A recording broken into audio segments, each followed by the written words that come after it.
லூக்கா எழுதின சுவிசேஷம் 22ஆம் அதிகாரம். பஸ்கா எனப்பட்ட புளிப்பில்லாத அப்ப பண்டிகை சமீபமாயிற்று. அப்பொழுது பிரதான ஆசாரியரும் வேதபாரகரும் அவரை கொலை செய்யும்படி யோசித்து ஜனங்களுக்கு பயப்பட்டபடியினால் எவ்விதமாய் அப்படி செய்யலாம் என்று வகை தேடினார்கள்.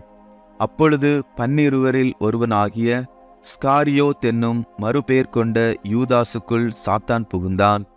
அவன் பிரதான ஆசாரியர்களிடத்திலும் சேனை தலைவர்களிடத்திலும் போய் அவரை காட்டிக் கொடுக்கும் வகையை குறித்து அவர்களோடே ஆலோசனை பண்ணினான். அவர்கள் சந்தோஷப்பட்டு அவனுக்கு பணம் கொடுக்க உடன்பட்டார்கள். அதற்கு அவன் சம்மதித்து ஜனக்கூட்டமில்லாத வேளையில் அவரை அவர்களுக்கு காட்டிக் கொடுக்கும்படி சமயம் தேடினான். பஸ்காவை பலியிட வேண்டிய புளிப்பில்லாத அப்ப பண்டிகை நாள் வந்தது. அப்பொழுது அவர் பேதுருவையும் யோவானையும் அழைத்து, நாம் பஸ்காவை புசிக்கும்படிக்கு நீங்கள் போய் அதை நமக்கு ஆயத்தம் பண்ணுங்கள் என்றார். அதற்கு அவர்கள், நாங்கள் அதை எங்கே ஆயத்தம் பண்ணும்படி சித்தமாயிருக்கிறீர் என்று கேட்டார்கள். அதற்கு அவர், நீங்கள் நகரத்தில் பிரவேசிக்கும் போது தண்ணீர் குடம் சுமந்து வருகிற ஒரு மனுஷன் உங்களுக்கு எதிர்படுவான். நீங்கள் அவனுக்கு பின் சென்று அவன் போகும் வீட்டிற்குள் நீங்களும் போய் அந்த வீட்டெஜமானை நோக்கி, நான் என் சீஷரோடு கூட பஸ்காவை புசிக்கிறதற்கு தகுதியான இடம் எங்கே என்று போதகர் உம்மிடத்தில் கேட்க சொன்னார் என்று சொல்லுங்கள். அவன் கம்பள முதலானவைகள் விரித்திருக்கிற மேல் வீட்டிலுள்ள ஒரு பெரிய அறையை உங்களுக்கு காண்பிப்பான். அங்கே ஆயத்தம் பண்ணுங்கள் என்று சொல்லி அனுப்பினார். அவர்கள் போய் தங்களிடத்தில் அவர் சொன்னபடியே கண்டு பஸ்காவை ஆயத்தம் பண்ணினார்கள். வேளை வந்தபோது அவரும் அவருடனே கூட 12 அப்போஸ்தலரும் பந்தியிருந்தார்கள். அப்பொழுது அவர் அவர்களை நோக்கி, நான் பாடுபடுகிறதற்கு முன்னே உங்களுடனே கூட இந்த பஸ்காவை புசிக்க மிகவும் ஆசையாயிருந்தேன். தேவனுடைய ராஜ்யத்திலே இது நிறைவேறும் அளவும் நான் இனி இதை புசிப்பதில்லை என்று உங்களுக்கு சொல்லுகிறேன் என்று சொல்லி அவர் பாத்திரத்தை எடுத்து ஸ்தோத்திரம் பண்ணி, நீங்கள் இதை வாங்கி உங்களுக்குள்ளே பங்கிட்டு கொள்ளுங்கள். தேவனுடைய ராஜ்யம் வருமளவும் நான் திராட்சை பழ ரசத்தை பானம் பண்ணுவதில்லை என்று உங்களுக்கு சொல்லுகிறேன் என்றார். பின்பு அவர் அப்பத்தை எடுத்து ஸ்தோத்திரம் பண்ணி அதை பிட்டு அவர்களுக்கு கொடுத்து, இது உங்களுக்காக கொடுக்கப்படுகிற என்னுடைய சரீரமாயிருக்கிறது. என்னை நினைவு கூறும்படி இதை செய்யுங்கள் என்றார். போஜனம் பண்ணின பின்பு அவர் அந்தபடியே பாத்திரத்தையும் கொடுத்து, இந்த பாத்திரம் உங்களுக்காக சிந்தப்படுகிற என்னுடைய இரத்தத்தினால் ஆகிய புதிய உடன்படிக்கையாயிருக்கிறது என்றார். பின்பு, இதோ என்னை காட்டி கொடுக்கிறவனுடைய கை என்னுடனே கூட பந்தியில் இருக்கிறது.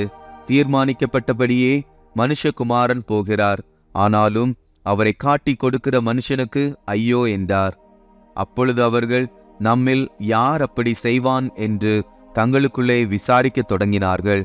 அன்றியும் தங்களில் எவன் பெரியவனாயிருப்பான் என்று அவர்களுக்குள்ளே வாக்குவாதம் உண்டாயிற்று. அவர் அவர்களை நோக்கி, புறஜாதியாரின் ராஜாக்கள் அவர்களை ஆளுகிறார்கள். அவர்கள் மேல் அதிகாரம் செலுத்துகிறவர்களும் உபகாரிகள் எண்ணப்படுகிறார்கள். உங்களுக்குள்ளே அப்படி இருக்கக்கூடாது. உங்களில் பெரியவன் சிறியவனைப் போலவும் தலைவன் பணிவிடைக்காரனைப் போலவும் இருக்க கடவன். பந்தி இருக்கிறவனோ பணிவிடை செய்கிறவனோ எவன் பெரியவன்? பந்தி இருக்கிறவன் அல்லவா?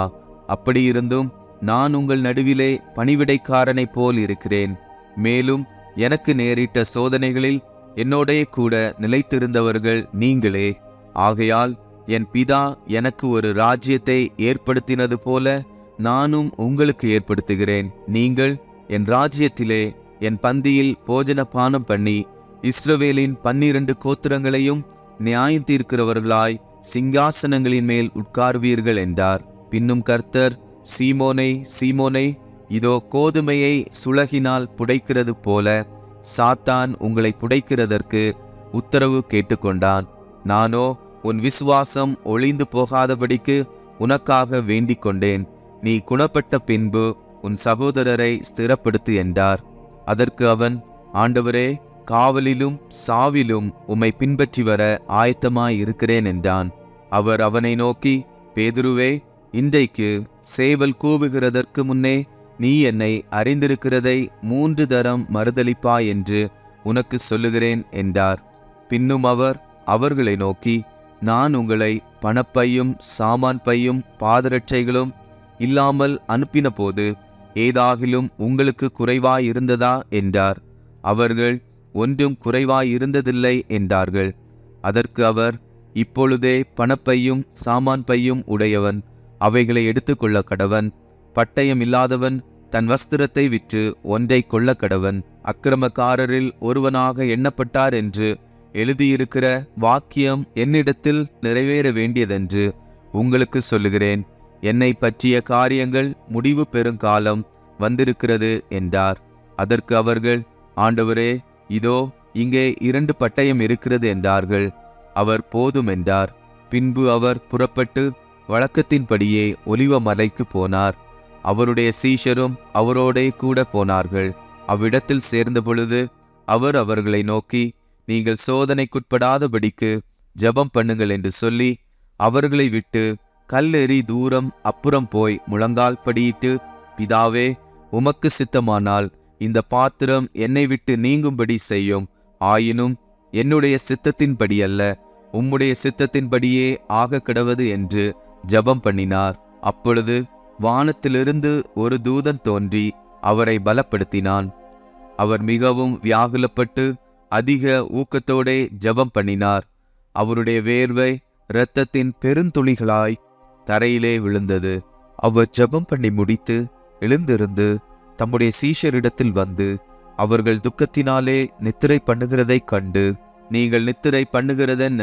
சோதனைக்குட்படாதபடிக்கு எழுந்திருந்து ஜெபம் பண்ணுங்கள் என்றார். அவர் அப்படி பேசுகையில் ஜனங்கள் கூட்டமாய் வந்தார்கள். அவர்களுக்கு முன்னே 12 ஒருவனாகிய யூதாஸ் என்பவனும் வந்து இயேசுவை முத்தம் செய்யும்படி அவரிடத்தில் சேர்ந்தான். இயேசு அவனை நோக்கி, யூதாசே, முத்தத்தினாலேயா மனுஷகுமாரனை காட்டிக் கொடுக்கிறாய் என்றார். அவரை சூழ நின்றவர்கள் நடக்கப் போகிறதைக் கண்டு, ஆண்டவரே, பட்டயத்தினாலே வெட்டுவோமா என்றார்கள். அந்தபடியே அவர்களில் ஒருவன் பிரதான ஆசாரியனுடைய வேலைக்காரனை வலது காதர வெட்டினான். அப்பொழுது இயேசு, இம்மட்டில் நிறுத்துங்கள் என்று சொல்லி அவனுடைய காதை தொட்டு அவனை சொஸ்தப்படுத்தினார்.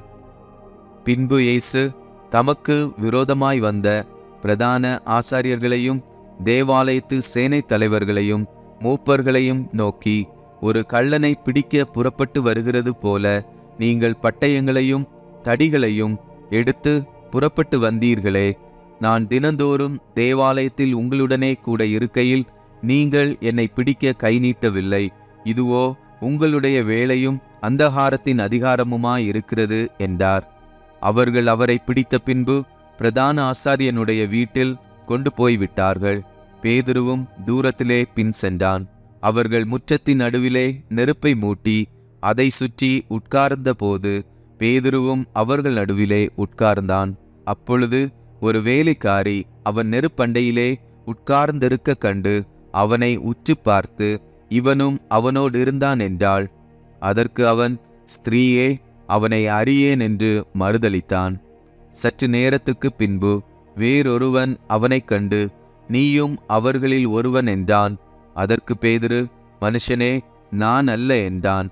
ஏறக்குறைய 1 மணி நேரத்துக்கு பின்பு வேறொருவன் அவனை பார்த்து, மெய்யாகவே இவனும் அவனோடு இருந்தான், இவன் கலிலேயன் தான் என்று சாதித்தான்.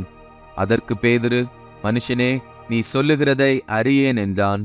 அவன் இப்படி சொன்ன உடனே சேவல் கூவிற்று. அப்பொழுது கர்த்தர் திரும்பி பேதுருவை நோக்கி பார்த்தார். சேவல் கூவுகிறதற்கு முன்னே நீ என்னை 3 தரம் மறுதலிப்பாய் என்று கர்த்தர் தன்னிடத்தில் சொன்ன வசனத்தை உடனே பேதுரு நினைவு கூர்ந்து வெளியே போய் மனங்கசந்து அழுதான். இயேசுவை பிடித்து கொண்ட மனுஷர் அவரை பரியாசம் பண்ணி அடித்து அவருடைய கண்களை கட்டி அவருடைய முகத்தில் அறைந்து, உன்னை அடித்தவன் யார்? அதை ஞான திருஷ்டியினால் சொல் என்று அவரை கேட்டதுமன்றி மற்றும் அநேக தூஷண வார்த்தைகளையும் அவருக்கு விரோதமாக சொன்னார்கள். விடியற்காலமான போது ஜனத்தின் மூப்பரும் பிரதான ஆசாரியரும் வேத பாரகரும் கூடி வந்து தங்கள் ஆலோசனை சங்கத்தில் அவரை கொண்டு வந்து நிறுத்தி, நீ கிறிஸ்துவா, அதை எங்களுக்கு சொல் என்றார்கள். அதற்கு அவர், நான் உங்களுக்கு சொன்னாலும் நம்ப மாட்டீர்கள், நான் உங்களிடத்தில் வினாவினாலும் எனக்கு மாறுதரம் சொல்ல மாட்டீர்கள், என்னை விடுதலை பண்ணவும் மாட்டீர்கள். இது முதல் மனுஷகுமாரன் சர்வ வல்லமையுள்ள தேவனுடைய வலது பாரிசத்தில் வீற்றிருப்பார் என்றார். அதற்கு அவர்கள் எல்லாரும், அப்படியானால் நீ தேவனுடைய குமாரனா என்று கேட்டார்கள். அதற்கு அவர், நீங்கள் சொல்லுகிறபடியே நான் அவர்தான் என்றார். அப்பொழுது அவர்கள், இனி வேறு சாட்சி நமக்கு வேண்டுவதென்ன? நாமே இவனுடைய வாயினாலே கேட்டோமே என்றார்கள்.